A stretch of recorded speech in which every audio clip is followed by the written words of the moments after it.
Hello students, कैसे हैं आप सब। आज हम बात करेंगे मेटल्स एंड नॉन मेटल्स के बारे में। तो देखिए, मेटल्स क्या होते हैं आपका। मेटल्स जो आपका ठोस होते हैं, सॉलिड होते हैं, लस्ट्रस होते हैं, जो गुड कंडक्टर ऑफ हीट होते हैं, इलेक्ट्रिसिटी होते हैं, मतलब ये सब आपका हम पढ़ने वाले हैं। इसी तरह से जो नॉन मेटल्स होते हैं वो बिल्कुल अपोजिट प्रॉपर्टीज उनकी होती हैं। तो देखिए, सबसे पहले मेटल्स। मेटल जैसे मैंने आपको बताया, ये आपका गुड कंडक्टर, सबसे पहले आपके सॉलिड होते हैं, टफ होते हैं, सॉलिड या रिजिड होते हैं आपका। ये लस्ट्रस होते हैं, ये आपका मेलिबल होते हैं, ये आपका डक्टाइल होते हैं, सोनरस होते हैं, गुड कंडक्टर होते हैं, good conductor of heat and electricity.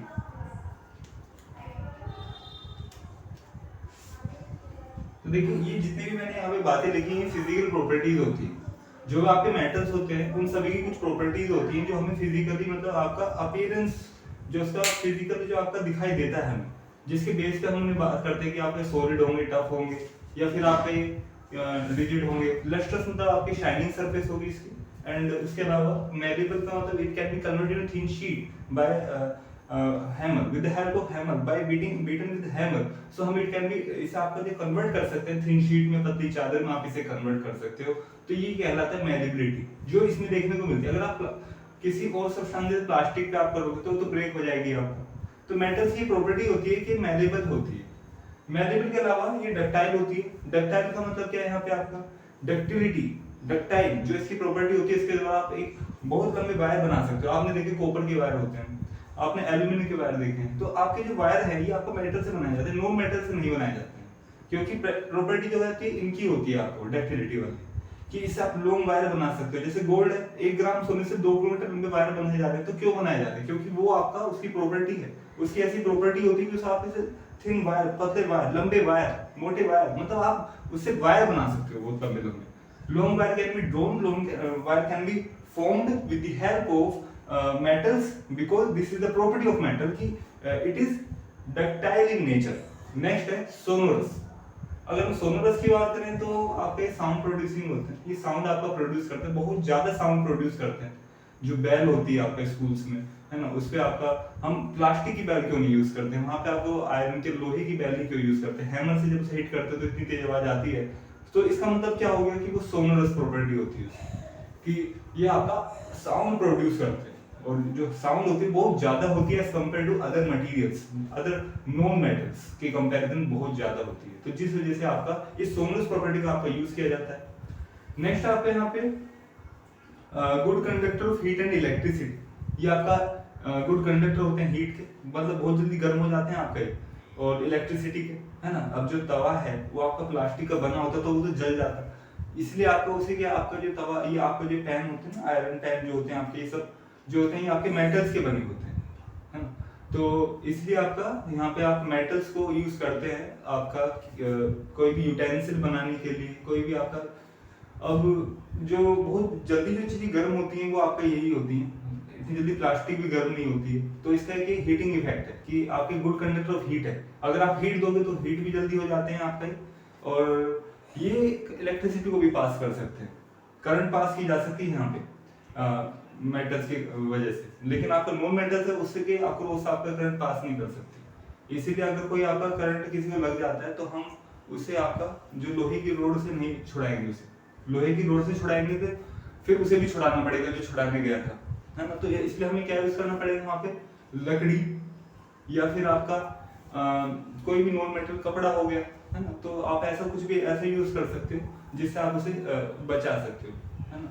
तो उसके अलावा देखिए, आपने यहाँ पे ये तो हो गया आपकी फिजिकल प्रॉपर्टीज ऑफ मेटल्स। इसी तरह नॉन मेटल्स की अगर हम बात करें तो नॉन मेटल्स क्या होते हैं। तो देखिए, नॉन मेटल्स में आपका ये आपका ना तो सॉलिड होते हैं, जो नॉन मेटल्स होते हैं, मतलब आप उसे हीट करोगे तो ब्रेक हो जाएगा, है ना। मतलब वो आपके एक तरह से उनकी कोई वो टफनेस नहीं है, जो टफनेस होनी चाहिए सॉलिड में, वो टफनेस आपका सॉलिड की जो टफनेस है वो आपका नॉन मेटल्स में देखने को नहीं मिलती। ज्यादातर नॉन मेटल्स आपके रहते हैं इतने सॉलिड नहीं होते। अब आपका कोई डायमंड तो होता है, तो exception is always there, exception तो हर जगह है ना। आपका जिस तरह मेटल्स की आपके प्रॉपर्टीज होती हैं या जिस तरह नॉन मेटल्स की नहीं होती हैं, लेकिन कुछ प्रॉपर्टीज देखने को मिलेंगी।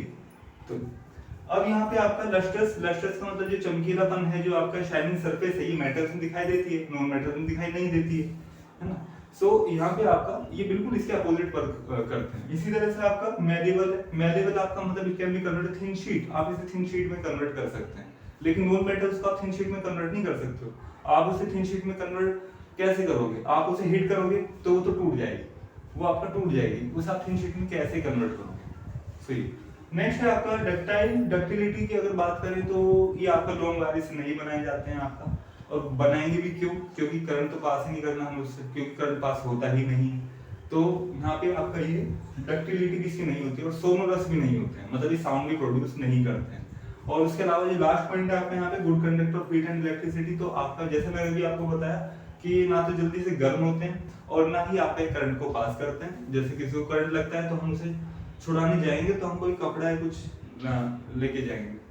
तो अब देखिए यहाँ पे आपके फिजिकल प्रॉपर्टीज है। अब हम बात करेंगे केमिकल प्रॉपर्टीज के बारे में कि क्या होती है केमिकल प्रॉपर्टीज।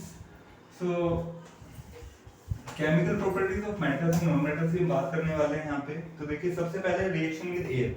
अगर मेटल्स की बात करें, अगर मेटल्स आपका ऑक्सीजन के साथ रिएक्ट करेंगे तो किस तरह से आपका क्या प्रोडक्ट बनाएंगे, क्या वो रिएक्शन देंगे, ये अब हम समझते हैं। तो देखिए metals, reaction of metal with air.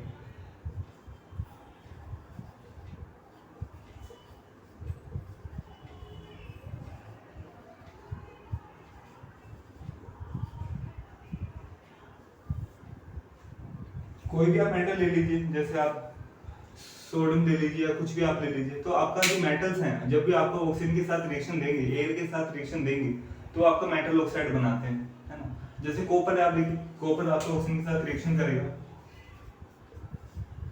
तो वो आपका कॉपर ऑक्साइड बनाएगा। सो देखिए आप पे मेटल है और ये आपका ऑक्सीजन गैस है, आपकी गैस है, एयर है। जब मेटल और एयर की रिएक्शन करते हैं तो आपका मेटल ऑक्साइड बनाता है।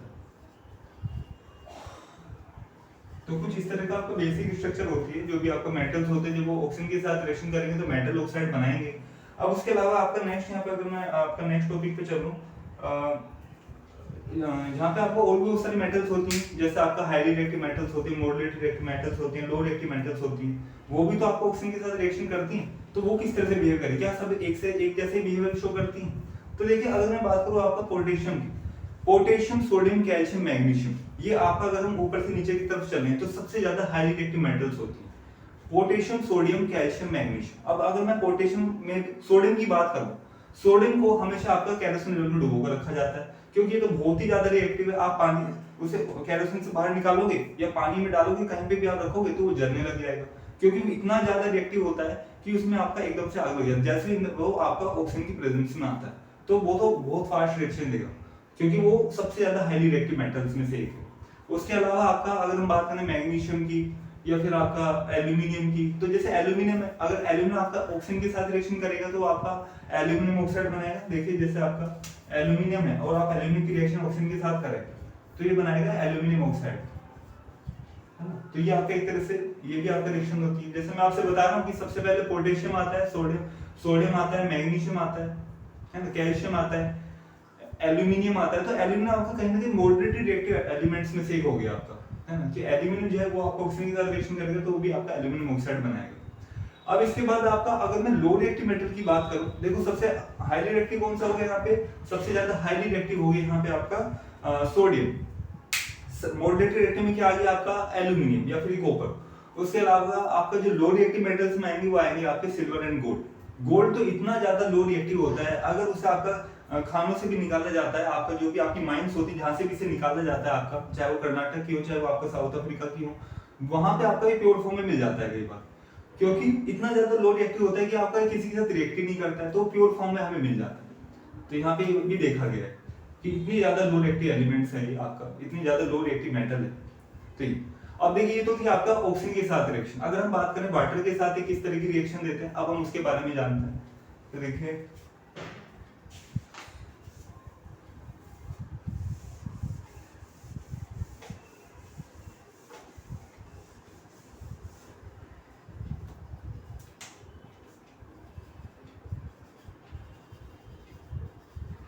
अब देखिए जैसे आपका मैग्नीशियम की रिएक्शन है या कोई भी आपका मेटल है उसकी रिएक्शन हम वाटर के साथ करते हैं।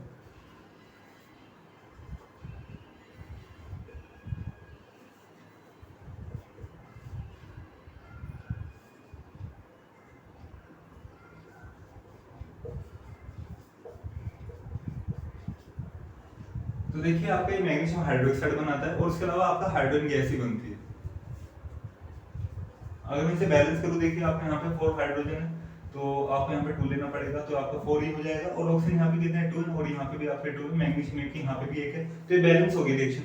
तो देखिए मैग्नीशियम आपका अगर वाटर के साथ रिएक्शन करता है तो मैग्नीशियम हाइड्रोक्साइड बनाता है और हाइड्रोजन गैस बनाता है। तो इस समय आपका इसका बेसिक समझ में आया कि कोई भी मेटल होती है अगर वो आपका वाटर के साथ रिएक्शन करेगी तो मेटल हाइड्रोक्साइड बनाएगी और उसके साथ साथ आपका हाइड्रोजन गैस बनाएगी। तो ये आपका देखने को मिलता है यहाँ पे। अब हम आगे और रिएक्शन देखते हैं, जैसे सोडियम के साथ देखते हैं। सोडियम आपका वाटर के साथ रिएक्शन करेगा तो ये भी आपका सोडियम हाइड्रोक्साइड बनाएगा एंड हाइड्रोजन गैस बनाएगा। सही, ओके। तो ये आपको कुछ जनरल रिएक्शंस होती है जो वाटर के साथ आपके देते हैं, ये भी केमिकल रिएक्शन है आपकी मेटल्स की इनके साथ में। इसी तरह से मैं आपको एक चीज और बताना चाहता हूँ, यहाँ पे एम्फोटेरिक ऑक्साइड्स जो होते हैं। एम्फोटेरिक ऑक्साइड्स क्या होते हैं? एम्फोटेरिक ऑक्साइड्स वो ऑक्साइड्स होते हैं जो आपका एसिड्स एंड बेस दोनों के साथ रिएक्शन कर लेते हैं और आपका उस दौरान वो सोल्ट और हाइड्रोजन गैस बनाते हैं। तो ऐसे कुछ लिमिटेड आपके एम्फोटेरिक ऑक्साइड्स होते हैं।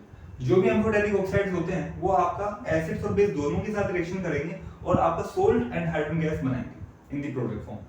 सही। तो देखिए जैसे आपका कुछ मैं आपको एग्जांपल के तौर पे बताता हूँ यहाँ पे एम्फोटेरिक ऑक्साइड्स।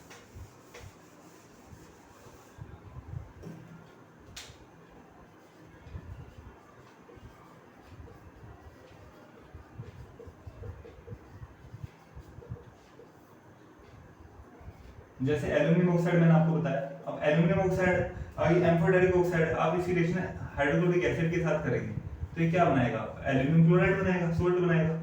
और क्या बनाएगा उसके अलावा आपका ये आपका वाटर बनाएगा। अब आप इसे बैलेंस कर सकते हैं। देखिए आपका एल्यूमिनियम यहाँ पे कितने हैं 2 हैं और यहाँ पे कितना 1 है। आप अगर इसे 2 से मल्टीप्लाई करते हैं तो ये कितना हो जाएगा आपका? देखिए क्लोरीन यहाँ पे 6 हो गए आपके और यहाँ पे आपका क्लोरीन 1 ही है, तो या तो यहाँ पे आप 6 लो और यहाँ पे आपने 6 लिया तो क्लोरीन यहाँ पे 6 हो गए, लेकिन यहाँ पे हाइड्रोजन भी 6 हो गए, जबकि हाइड्रोजन यहाँ पे 2 ही है तो आप यहाँ 3 से मल्टीप्लाई कर दो तो ये हो गया 3 to the 6। यहाँ पे भी 6 हो गया, यहाँ पे भी 6 हो गए, क्लोरीन यहाँ पे 6 है, यहाँ पे भी 6 हो गए। एल्यूमिनियम आपके यहाँ पे कितने हैं 2 और 2, देखो बैलेंस हो गया आपके। तो एल्यूमिनियम आपका हाइड्रोक्लोरिक एसिड के साथ रिएक्शन करेगा तो आपको एल्यूमिनियम क्लोराइड बनाएगा और वाटर बनाएगा। तो ये आपका पहली रिएक्शन है। तो ये आपका एल्यूमिनियम ऑक्साइड कैसा ऑक्साइड हुआ? एम्फोटेरिक ऑक्साइड हुआ। लेकिन अभी मैं आपको बेस के साथ और इसको बताता हूँ कि किस तरह से रिएक्शन देता है।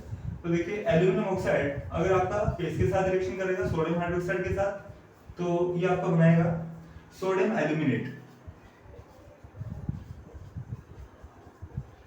अब देखिए एल्यूमिनियम कितने हैं यहाँ पे एल्यूमिनियम 2, जबकि यहाँ पे कितना 1 है, तो यहाँ पे हमें मतलब 2 से मल्टीप्लाई करनी पड़ेगी।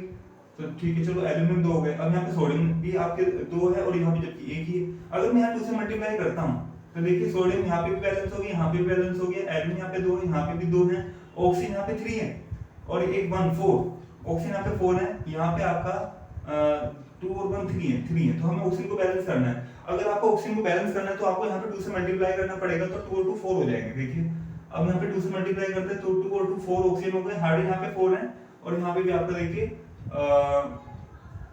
हाइड्रोजन यहाँ पे 4 है और यहाँ पे आपका हाइड्रोजन 2 ही है। तो सोडियम हाइड्रोक्साइड ये बेस है आपका, जैसे aluminium Al2O3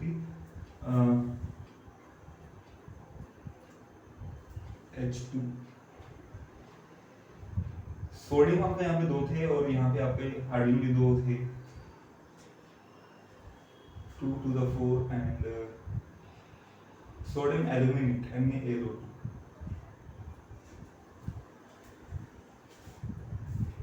NaAlO2 H2O Al2O3 2NaOH 2NaAlO2 H2O।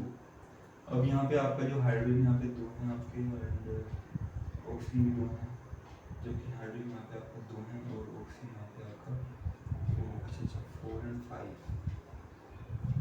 2 और 4 1 5। यहाँ पे ऑक्सीजन आपके देखिए कितने हैं 4 और 1 5 हैं, जबकि ऑक्सीजन यहाँ पे कितने हैं 3 और 2 5। अच्छा पहले से आपको ऑलरेडी थे, हमें आपको वाटर मॉलिक्यूल को नहीं करना था, ठीक है। तो ये आपका एम्फोटेरिक ऑक्साइड्स हैं जो आपका देखिए एसिड और बेस दोनों के साथ रिएक्शन कर रहे हैं और आपका सोल्ट और वाटर मॉलिक्यूल बना रहे हैं। तो आशा करता हूँ आपको समझ में आया होगा। Thank you.